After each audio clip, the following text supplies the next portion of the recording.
AG ನ್ಯೂಸ್ಗೆ ಸ್ವಾಗತ. ಯಾದಗಿರಿ ಜಿಲ್ಲೆಯ ಕಂದಕೂರ ಗ್ರಾಮದ ಪ್ರಸಿದ್ಧ ಕೊಂಡಮಾಯಿ ದೇವಿ ಚೇಳಿನ ಜಾತ್ರೆಗೆ ಅಗತ್ಯ ಮೂಲಭೂತ ಸೌಲಭ್ಯಗಳನ್ನು ತಕ್ಷಣ ಕಲ್ಪಿಸಬೇಕು. ಜಿಲ್ಲಾಧಿಕಾರಿಗಳು ಖುದ್ದಾಗಿ ಸ್ಥಳಕ್ಕೆ ಭೇಟಿ ಕೊಟ್ಟು ಪರಿಶೀಲಿಸಿ ಅಗತ್ಯ ಕ್ರಮ ಕೈಗೊಳ್ಳಬೇಕು.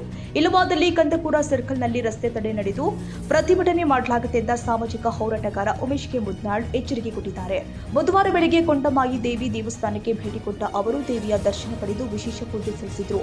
ಬಳಿಕ ಸುದ್ದಿಗಾರರೊಂದಿಗೆ ಮಾತನಾಡಿದ ಅವರು ಆಗಸ್ಟ್ ತಿಂಗಳಲ್ಲಿ ನಡೆಯಲಿರುವ ನಾಗರ ಪಂಚಮಿ ಅಂಗವಾಗಿ ಜರುಗುವ ಕೊಂಡಮಾಯಿ ಚೇಳಿನ ಜಾತ್ರೆಗೆ ಯಾದಗಿರಿ ಜಿಲ್ಲೆಯಷ್ಟೇ ಅಲ್ಲದೆ ತೆಲಂಗಾಣ ಸೇರಿ ವಿವಿಧ ಭಾಗಗಳಿಂದ ಸಾವಿರಾರು ಭಕ್ತರು ಆಗಮಿಸುತ್ತಾರೆ. ಆದರೆ ಭಕ್ತರಿಗೆ ಅಗತ್ಯ ಮೂಲ ಸೌಕರ್ಯಗಳ ಕೊರತೆ ವರ್ಷದಿಂದ ವರ್ಷಕ್ಕೆ ಮುಂದುವರೆದಿರುವುದು ವಿಷಾದನೀಯ ಅಂತ ಹೇಳಿದರು. ಕೊಂಡಮಾಯಿ ಜಾತ್ರೆಯ ಪ್ರಮುಖ ವಿಶೇಷ ಅಂದ್ರೆ ಚೇಳಿನ ಆಕರ್ಷಣೆ. ಜಾತ್ರೆಯ ದಿನ ಚೇಳು ಕಚ್ಚಿದ್ರೂ ಯಾವುದೇ ಅಪಾಯವಾಗುವುದಿಲ್ಲ ಹಾಗೂ ದೇವಿಯ ಕೃಪೆಯಿಂದ ಚೇಳು ಹಾನಿ ಮಾಡುವುದಿಲ್ಲ ಎಂಬ ನಂಬಿಕೆ ಭಕ್ತರಲ್ಲಿ ಇದೆ.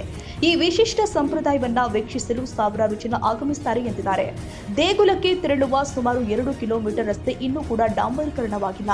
ಕಚ್ಚಾ ರಸ್ತೆಯ 2 ಬದಿಗಳಲ್ಲಿ ಜಾಲಿ ಗಿಡಗಳು ಬೆಳೆದಿದ್ದು ವಾಹನ ಸಂಚಾರ ಹಾಗೂ ಭಕ್ತರ ಓಡಾಟಕ್ಕೆ ತೊಂದರೆಯಾಗ್ತಾ ಇದೆ. ಮಳೆಗಾಲದಲ್ಲಿ ರಸ್ತೆ ಸಂಪೂರ್ಣವಾಗಿ ಹದಗೆಟ್ಟು ಭಕ್ತರು ಸಂಕಷ್ಟ ಅನುಭವಿಸುತ್ತಿದ್ದಾರೆ ಎಂದಿದ್ದಾರೆ. ಇದಲ್ಲದೆ ದೇವಸ್ಥಾನಕ್ಕೆ ತೆರಳುವ ಮಾರ್ಗದಲ್ಲಿ ಸಮರ್ಪಕ ವಿದ್ಯುತ್ ದೀಪಗಳ ವ್ಯವಸ್ಥೆ ಇಲ್ಲ. ಜಾತ್ರೆಯ ರಾತ್ರಿ ಸಾವಿರಾರು ಭಕ್ತರು ಕತ್ತಲಲ್ಲೇ ಬೆಟ್ಟ ಇಳಿಯಬೇಕಾದ ಪರಿಸ್ಥಿತಿ ನಿರ್ಮಾಣವಾಗ್ತಾ ಇದೆ. ಮಹಿಳೆಯರಿಗೆ ಪ್ರತ್ಯೇಕ ಶೌಚಾಲಯ, ಶುದ್ಧ ಕುಡಿಯುವ ನೀರು, ವಾಹನ ನಿಲುಗಡೆ ವ್ಯವಸ್ಥೆ ಹಾಗೂ ಸ್ವಚ್ಛತಾ ವ್ಯವಸ್ಥೆಯೂ ಕೂಡ ಇಲ್ಲದಿರುವುದು ಜಿಲ್ಲಾಡಳಿತದ ನಿರ್ಲಕ್ಷ್ಯವನ್ನ ತೋರಿಸುತ್ತೆ ಎಂದಿದ್ದಾರೆ. ಕೊಂಡಮಾಯಿ ದೇಗುಲಕ್ಕೆ ಶುದ್ಧ ಕುಡಿಯುವ ನೀರು, ಶೌಚಾಲಯ, ರಸ್ತೆ, ಬೆಳಕಿನ ವ್ಯವಸ್ಥೆ ಸೇರಿ ಅಗತ್ಯ ಮೂಲ ಸೌಕರ್ಯಗಳನ್ನ ಕಲ್ಪಿಸುವಂತೆ ಹಲವು ಬಾರಿ ಮನವಿ ಸಲ್ಲಿಸಿದ್ರೂ ಕೂಡ ಅಧಿಕಾರಿಗಳು ಯಾವುದೇ ಕ್ರಮ ಕೈಗೊಂಡಿಲ್ಲ ಅಂತ ಉಮೇಶ್ ಕೆ ಮುದ್ನಾಳ್ ಅಸಮಾಧಾನ ವ್ಯಕ್ತಪಡಿಸಿದ್ದಾರೆ.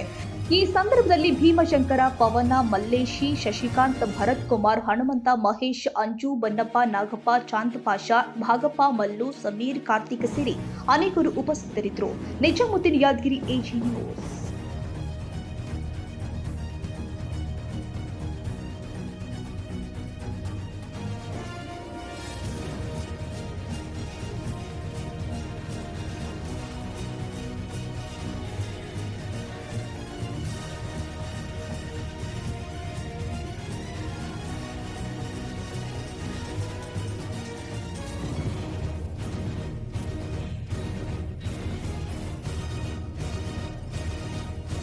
ಕನ್ನಡಿಗರ ಮೆಚ್ಚಿನ ನಿಮ್ಮ ಎಜೆ 24/7 ನ್ಯೂಸ್ ಕನ್ನಡ ವಾಹಿನಿ ಇದೀಗ ಟಿವಿಯಲ್ಲಿ ಲಭ್ಯ.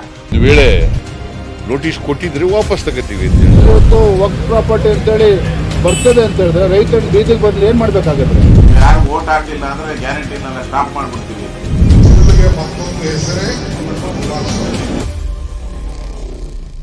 ಕರ್ನಾಟಕ ಮತ್ತು ದೇಶ ವಿದೇಶ 360 ಡಿಗ್ರಿ ಸುದ್ದಿ ಹಾಗೂ ಉತ್ತರ ಕರ್ನಾಟಕ, ಬೆಳಗಾವಿ, ಬಾಗಲಕೋಟೆ, ಧಾರವಾಡ, ಹಾವೇರಿ, ಗದಗ, ಬಿಜಾಪುರ ಜಿಲ್ಲೆಯ ಕ್ಷಣ ಕ್ಷಣದ ವಿವರವನ್ನ ಪಡೆಯುವುದಕ್ಕೆ ಎಜೆ 24/7 ನ್ಯೂಸ್ ಕನ್ನಡ ವಾಹಿನಿಯನ್ನ ಲೈಕ್ ಮಾಡಿ, ವಿಡಿಯೋಗಳನ್ನ ಶೇರ್ ಮಾಡಿ, ಕಮೆಂಟ್ ಮಾಡುವ ಮೂಲಕ ನಮ್ಮ ವಾಹಿನಿಗೆ ಸಹಕಾರ ನೀಡಿ ಮತ್ತು ಚಾನೆಲ್ ಅನ್ನ ಸಬ್ಸ್ಕ್ರೈಬ್ ಮಾಡಿ.